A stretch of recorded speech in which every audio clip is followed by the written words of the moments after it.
Different ways that you can use to express your calm, relaxed feelings. நீங்கள் எப்படி காமாக இருக்கும் பொழுது எப்படி உங்களுடைய ரிலாக்ஸ்டு மூடை எக்ஸ்ப்ரெஸ் பண்ணக்கூடிய சில வார்த்தைகளும் சென்டென்சஸ் பார்க்க போகிறோம். ரிலாக்ஸ் அப்படின்றத அடிக்கடி நம்ம யூஸ் பண்ணுறோம். இதை நீங்கள் எக்ஸ்க்ளமேஷனோட பயன்படுத்திக்கலாம். அடுத்த சென்டென்ஸ் என்னென்னா டேக் இட் ஈஸி. இது அடிக்கடி சொல்லுவோம். ஏதாவது எக்ஸாமில் ஃபெயில் ஆகிட்டாலோ மார்க்கு குறைவாக வாங்கிட்டாலோ டேக் இட் ஈஸி, ரொம்ப சுலபமாக எடுத்துக்கோ, இதனால் நீ ரொம்ப சீரியஸாக எடுத்துக்காத, டோன்ட் டேக் இட் சீரியஸ்ன்னு சொல்லுவோம்ல, அதுதான் இது. Give it a rest. Give it a ரெஸ்ட்னா நீ ரெஸ்ட்டு கொடு, எதுக்கு இவ்வளோ ரொம்ப கஷ்டப்படுற, கிவ் இட் அ ரெஸ்ட் அப்படின்னா நீ கொஞ்சம் பொறுமையாக அமைதியாக காமாக இரு, அதுக்கடுத்து பார்த்துக்குவோம் அப்படின்னு நம்ம ஒரு ஆலோசனை சொல்லும் பொழுது நம்ம சொல்லக்கூடியது தான். அதே மாதிரி சில பேர் சொல்லுவாங்க, கஷ்டமான ஒரு விஷயத்தை பார்த்து கோ ஈஸி அப்படின்னு சொல்லுவாங்க. ஒருவேளை டென்ஷன் ஆவாங்க ஸ்கூல், காலேஜஸ், பிஸ்னஸில். இப்படி ஆகும் பொழுது கோ ஈஸி, இதனால் நீ ரொம்ப சீரியஸாக எடுத்துக்கூடாது, காம் டவுன் அப்படின்னு சொல்லும்போது go easy. Take a deep breath, ரொம்ப மூச்சு நல்லா ஃப்ரீயாக எடுத்து விடுறது. கோபமாக இருக்கும் பொழுது காம் டவுன் ஆகிறதுக்கு நல்ல ஒரு வழி. இது ஒரு சென்டென்ஸ் தான், யூஸ் பண்ணுங்கள். ஸ்லோ டவுன், அந்த கார் ஓட்டுற மாதிரி தான், ரொம்ப ஸ்பீடாக போனால் ரொம்ப கஷ்டம் இல்லை, அதனால் ரொம்ப மெதுவாகவே போ, ரொம்ப கோவப்படாத, ரொம்ப அமைதியாக இரு. அந்த அமைதியாக இருன்றதுக்கு தான் நம்ம ஸ்லோ டவுன் சொல்லுவோம் சில வேளைகளில். கண்ட்ரோல் யுவர் செல்ஃப் அப்படின்னு சொல்லலாம். இது பார்த்திங்கன்னா சில நேரத்தில் கோபம் நம்மளை விட்டு வரும், பயங்கரமாக மீறி வரும்.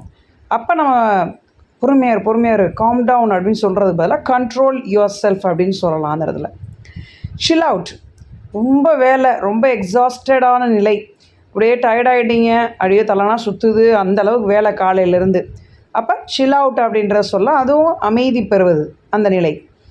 லூசன் அப்.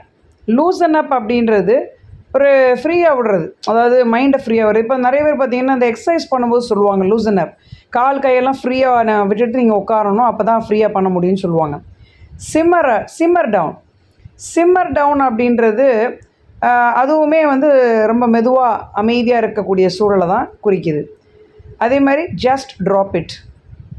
பெரிய பிரச்சனை வரும்பொழுது இதை விட்டுட்டுப்பா, இது எதுக்கு இவ்வளோ பெரிய சீரியஸாக எடுத்துகிட்டு போகிறத, அப்படியே சும்மா போகிற வழியில் அப்படியே ட்ராப் பண்ணிடு அப்படின்னா, ட்ராப் இட் அப்படின்னா கீழே போட்டுரு, இந்த பிரச்சனை எடுத்துக்க வேணாம், மெதுவாக்கிரு, ஸ்லோவாக்கிரு, அமைதியாயிரு அப்படின்றதான் just drop it. Just let it go. இப்போ சில வேலைகள் ஏதோ ஒன்று தொலைச்சிட்டோம், பிரச்சனையாக இருக்குது, பணத்தை தொலைச்சிட்டோம், ஏதோ ஒன்று அதவே நினச்சிட்டு ஃபீல் பண்ணிகிட்டு இருப்பாங்க, அப்படியே சத்தம் போட்டுகிட்டே இருப்பாங்க. அப்போ லெட் இட் கோ, போனால் போதுப்பா, உனக்கு என்ன பிரச்சனை, விட்டுரு அப்படின்ற மாதிரி சொல்லும்போது நம்ம சொல்லலாம். அப்புறம் ஸ்டடி ஆன், அதாவது ஸ்டடியாக இரு, ஏன் இவ்வளோ ஒரு டைலமாலே இருக்கிற அப்படின்னு சொல்லும்பொழுது நம்ம யூஸ் பண்ணக்கூடியது ஸ்டடி ஆன் அப்படின்னு நம்ம சொல்லலாம். அடுத்தது பார்த்திங்கன்னா டேக் அ சில் பில். இது காஃபி எடுத்து குடிக்கிற மாதிரி தான். நீங்கள் நல்லா ஒரு தண்ணி, ஹாட் வாட்டர், காஃபி, டீ இதெல்லாம் குடிச்சிட்டு அப்படியே அமைதியாக ஆகுது. சில நேரத்தில் ஹெடேக் கூட சரியாயிடும் அந்த மாதிரி. Hold your horses. சில பேர் ரொம்ப டென்ஷன் ஆவாங்க, அப்போ அவங்கள காம் பண்ணுறதுக்கு நீங்கள் கோவப்படாதீங்க, அமைதியாக இருங்க அப்படின்னு சொல்லும்போது அந்த குதிரை நம்ம பார்த்திங்கன்னா கோவப்படும் போது நம்ம அடக்குவோம் பார்த்திங்களா, அதாவது ஹோல்ட் யுவர் ஹார்சஸ் அப்படின்னு அர்த்தம். அடுத்து want to squeeze my hand. சில பேர் கோவப்பட்டாங்கன்னா கையை பிடிச்சிட்டு கொஞ்சம் ஓகே கூல் டவுன் அப்படின்னு சொல்லுவாங்க சில ஃப்ரெண்ட்ஸ் எல்லாம். அந்த மாதிரி நீங்கள் என்ன பண்ணலாம், அப்படியே கண்ட்ரோல் பண்ணிக்கப்பா அப்படின்னு கையை பிடிச்சி சொல்கிறது, அமைதியாக இரு, கோவத்தை கட்டுப்படுத்த அப்படின்னு சொல்லும்போது சொல்லலாம். If you need to hit something, hit this pillow. அதாவது யாரை அடிக்கணும்னு தோணும், கை துருதுன்னு யாரை அடிக்கணும், ஆனால் பார்த்தீங்கன்னா நீங்கள் அந்த தலானி எடுத்து 2 குத்து குத்துனா சரியாக போயிடும், கோவமெல்லாம் போயிடும், காம் டவுன் ஆயிடுவோம். சில வேலைகளை இது சும்மா ஒரு சைக்காலஜிக்கல் தெரப்பி மாதிரி சொல்லுவாங்க, இப்படி தானே செஞ்சிட்ருக்காதீங்க. Just for sentence. That can be so frustrating, let's figure this out together. அதாவது ஒரு விஷயத்தை ஆராய்ஞ்சு அறிஞ்சு பாரு, கோவப்படாத, அமைதி பெறு அப்படின்னு நம்ம சொல்லும் பொழுது நம்ம சொல்கிறோம், இது ரொம்ப ஒரு காம்ப்ளிகேட்டடான விஷயந்தான், உன்னை ரொம்ப கவலைப்படுத்துது, பட் அது என்னன்றதை நம்ம என்ன செய்யும், சேர்ந்து உட்காந்து அதை ஒன்றா சேர்த்து வச்சு அதை ப்ராக்டிஸ் பண்ணி பார்ப்போம், அது என்னது பிரச்சனைன்றதை கண்டுபிடிப்போம், ஃபிகர் அவுட் அப்படின்னா கண்டுபிடிப்போம் அப்படின்ற மாதிரி காம் டவுன், அதுவும் காம் டவுன் தான். இதை வித்தியாசமாக சொல்லலாம் இன்னும். ஐ see that you are having a difficult time let me help you.